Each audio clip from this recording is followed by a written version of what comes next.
about the last product you picked off a supermarket shelf, the shampoo, the chips, the baby lotion, the frozen meal you grabbed on a Tuesday when life was just too much. Someone built that. Someone fought that product for that product in the boardroom, figured out how to get that product to a village in Indonesia or a supermarket in Sao Paulo, and made it sure it actually worked for the person who needed it most. For over 3.5 decades, today's guest of mine was often that someone. Kimsuka Narsimhan. I call her Kim. I know her for almost 40 years. Kim has lived a more professional life than many of us can even imagine to live. Across Unilever, PepsiCo, Kimberly-Clark, across categories, like I talked about, frozen foods, feminine care, across markets spanning India, Southeast Asia, China, Middle East, Africa, Latin America, and Oceania. Strategy, business transformation, finance. She didn't pick a lane. She mastered several simultaneously on a global stage. And just when you think her resume was complete, she pivoted again. For over a decade now, she's been shaping companies from the boardroom, not the corner office, as an independent director on the boards of Bharti Airtel, AkzoNobel, and AstraZeneca, chairing audit, risk, ESG, and nomination committees. She became the first kind of voice that boards lean on when the decision actually matters. 35 years, 7 industries, 4 continents, one woman who never stopped asking, what's next? Please welcome my next guest, Kimsuka Narsimhan. Shijit, that is a kinder introduction than I deserve, but thank you all the same. It's less than whatever I can say, so much more about you, Kim. Let's get started, Kim. You build brands and businesses across 7 industries and 4 continents. Most people spend a career mastering one market. You mastered many in languages and cultures that couldn't have been more different. Was there any particular experience that changed this for you? If so, which one was it? And what was it? Let me share the learnings from one stint. My very first international exposure involved working very closely with Latin American teams across South America. And at that point, I obviously did not know the language, hadn't traveled there. Everything was new, and I was obviously very nervous about the whole thing. As I worked through this stint, it wasn't one lightning flash, but what slowly but inescapably came to me were 3 truths. The first is competence. You've just got to be good at what you do. That cuts across all barriers, cultural, geographical, industry, whatever. Competence. And the second thing is authenticity. Authenticity is not about take me as I am, but words like reliability, consistency, trust, all of this goes into building authenticity. And the third is empathy. Ultimately, you're working with people, you're building bridges all the while. If you can't establish that bond, nothing is really going to work in any culture, any language. So these are 3 learnings that kind of have stayed with me and continue to stay with me. No, I think it's fantastic. You talk about competence, authenticity, and empathy. And you said authenticity is about reliability, it is about trust, and it's about consistency. Well said. Now, as you look at operating at a global scale, the stakes are enormous. And I'm sure you've realized it so many times in your working life. It could be a market misjudged or a product strategy that looked perfect on paper but fell apart when we got into execution. Tell us about a time when you got it genuinely wrong and how that failure makes you a better leader today. Yeah, a very good question. I mean, it's a truism that we all learn more from our failures than from our successes. But let me share one instance. All companies, especially multinational companies, which have or aspire to a large consumer base, want to serve the underserved. So one such business that I was part of figured that we were serving only the top 50% of our consumer base, and we were very keen to expand our reach to the bottom 50%. So we wanted to pick a country and a possible acquisition candidate who should help us learn about the value segment. So we picked one, we did our due diligence, we kind of analyzed it back and forth sideways, and then we finally bought the company in a developing market. This was a successful company that had been growing 30%. It ticked all the boxes. It was really operating in the value end of the market. So it seemed a perfect fit on paper, like you said. And then when we got into operations, we discovered that we didn't know the half of what we thought we did. The consumer was different, the channels were different, the competition was different. When you're in a price play, the levers that you can pull are very, very different from when you're serving the top 50%.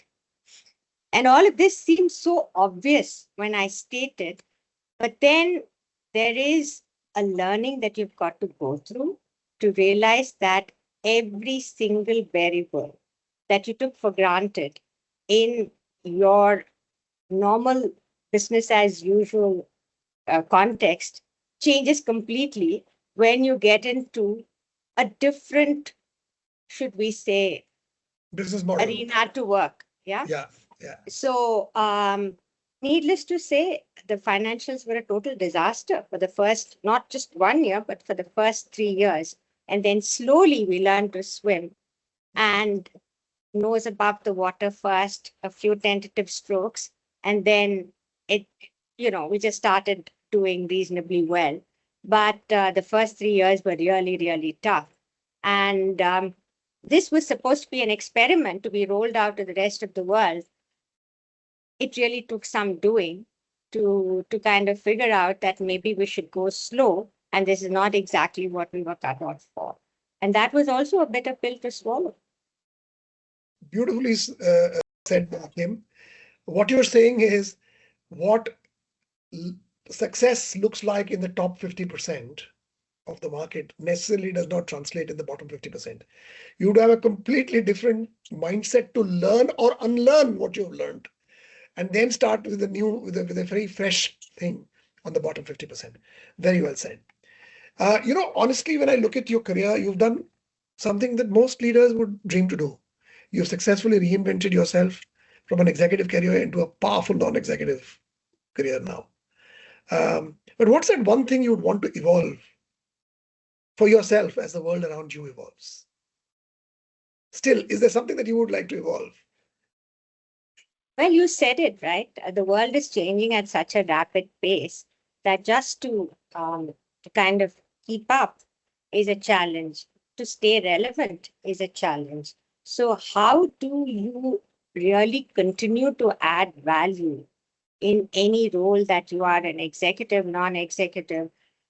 That's a big question. I think you've got to keep asking yourself that and discovering how you can bring something to the table. Otherwise, you're going to just be left far, far behind.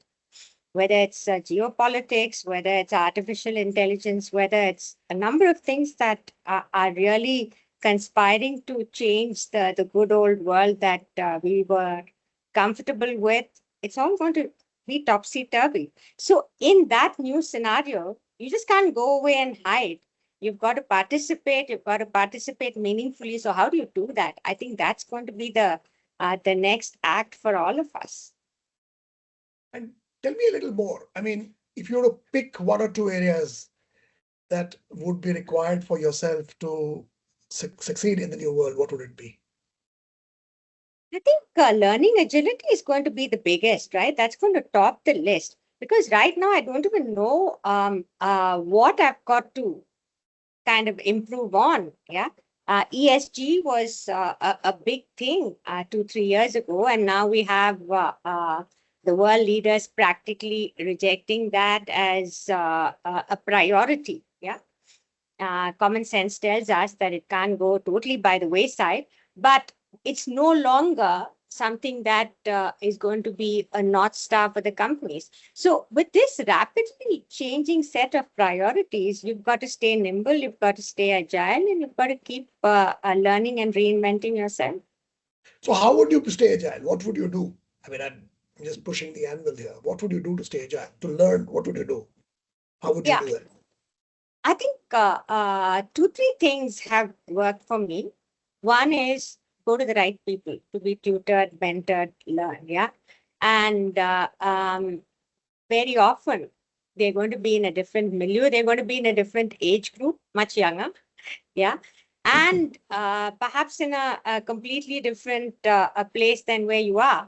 But you've just got to go to the best and learn from them, whether it's going to be a formal course, whether it's going to be informal mentoring, but whatever it is, you've just got to go to the people who know and learn from them. Yeah. Okay.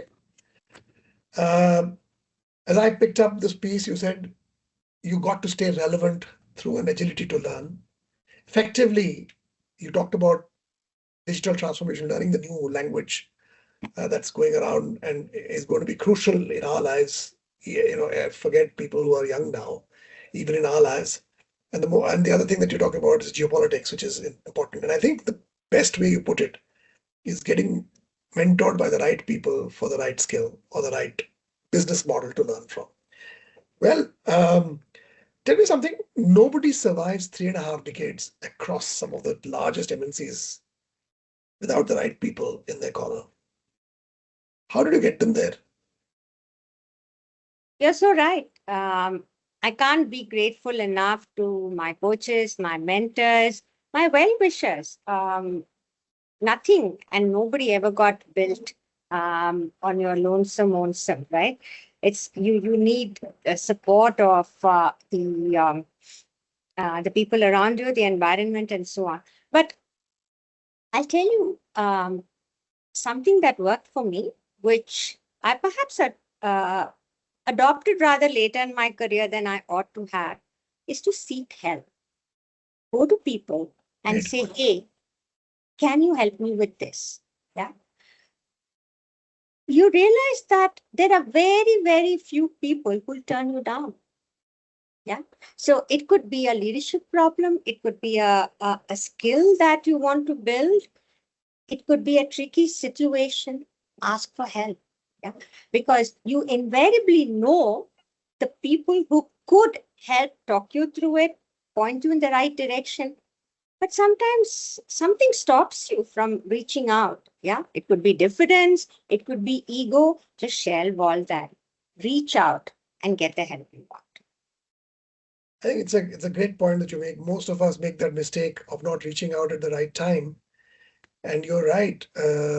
Three things that make you go off is leadership, is laziness, ego, and greed, which are the three big pieces that I have at least learned in my life, which have kind of pulled me down. But asking for help is a beautiful way of putting it together. Seek help at the right time. You've seen leadership from every angle, from executive to the C-suite, on being on boards now. If you're let's say 25, 30 years younger, and if you're a 30-year-old Kim, and she walked up to you today, talented and ambitious, but unsure of which door to walk through, what would you tell her? Okay, just looking at my own past, maybe we're all a product of our times. Maybe when we did the trade-offs between a learning opportunity and growing vertically in an organization, we made trade-offs in favor of vertical growth. Yeah. Now, I would say that learning is paramount. Yeah. Because things like levels, organizations, these things are not going to be constant, steady, stable. The whole virtuous cycle of learn, improve is really what is going to see you through your career. Yeah. So that is the advice I would give my younger self or anyone who walked up to me now. Make the right trade-offs, make the right choices, and for the right reasons. So the right trade-offs, the right choices for the right reasons, and learn and improve. Learn and improve, learn and improve. Kim, It's a constant for all of us, it's a any constant. stage. Yeah. But what stops us from this learn and improve? Why don't we? I mean, it's pretty obvious, right? Learn and improve. Uh, Keep your ego at the side and go and ask for help. Why don't we do it? What's gone with us? You know, you're right. It's such a simple, it's almost simplistic, right? What is stopping us? For one thing, if I take myself, I'll say, okay, I've done this for so long. Surely the patterns, the cycles are repeating and therefore recognizable. I've lived through this. I know what to do. Yeah. There is a sense of that. It's a little bit of a complacency, but there is a sense of that. What we rapidly begin to realize is that the cycles are not the same, the patterns are not the same. So you can't necessarily lift and shift from the past to the present. Yeah. So you're not given an automatic pass just because you've lived through umpteen cycles of the same thing, because it's all very different. And unless you keep yourself relevant through learning, you're not going to have the answers. So there's a little bit of complacency, there's a little bit of intellectual laziness. Yeah. So and it takes effort, right, to put all this aside and start from zero base every time. So it's only the feeling that you can't not do it, which will bring you back to the learning sphere. At least that's true of myself. Uh, let me ask you a very different question, Kim. I'm kind of forcing myself to think as I'm asking this question to you. Success does not necessarily mean what you just said, which is, it depends on how you define success, what you think about success. I mean, I was very pleasantly surprised to hear from some of the people that I've met that it is about balancing the internal values with an external purpose. How do you balance that? I wanted to understand from you. I mean, you've been extremely successful. I mean, I looked at the detail that I know you for 4 decades. Um, I know all about the work that you've done, but I know the person behind as much as I do. What is your real definition of success? Tough question. I think I like your point about internal values and external purpose. I don't want to give you a facile definition, but possibly it would be to make the best use of your talents. Yeah. Um, while being guided by your North Star. Yeah. And feeling a sense of peace and contentment. Yeah. I think that is perhaps what success looks at least at this stage to me. Super. I mean, it's such a phenomenal discussion, Kim. I wish this could last much longer. In the terms of looking at mentoring as you do, right? Giving back through mentoring. What are your views on how do I choose a mentor? How do I go about the process? Uh, you know, uh, I'm sure, like you said, there are so many people who mentored you from your beginning. Uh, but do you get lumped with it, or do you look for a good mentor? What is your view about mentoring and that area? What's your sense on that? So first of all, I think you've got to be open to mentoring. Yeah. So it stems from self-awareness.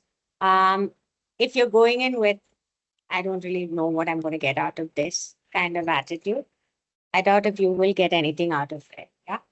So it's got to spring from within. It's got to be a need that you recognize. So once you recognize the need, you will know who can help you work through a situation, a need, or a particular problem that you have. Or it could just be elevating to the next level. Remember, ultimately, growth is about moving from one level to another. And it's not, you don't find the mainsprings of that growth always within yourself. Yeah.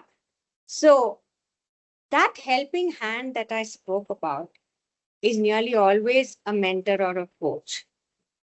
And you've got to reach out for that. Yeah. So when you do that, it's so much easier. Yeah, like all our spiritual texts tell us in India, you can't do much without a guru. So, or at least a guru makes things easier for you. And I think it's very true of a mentor as well. Well, absolutely brilliant. As talking to you, Kimsuka, I've learned so many things today, uh, and many of them are new.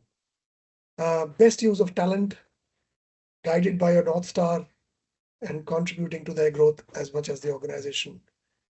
Learnings are different for different parts of the businesses, different sectors of the market. Don't apply your success rates to look at everything fresh with fresh eyes and try to unlearn what you've learned to take things forward. That was the second.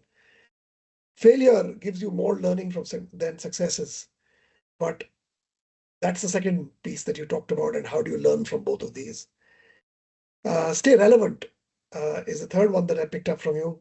Continue to add value in any role that you have.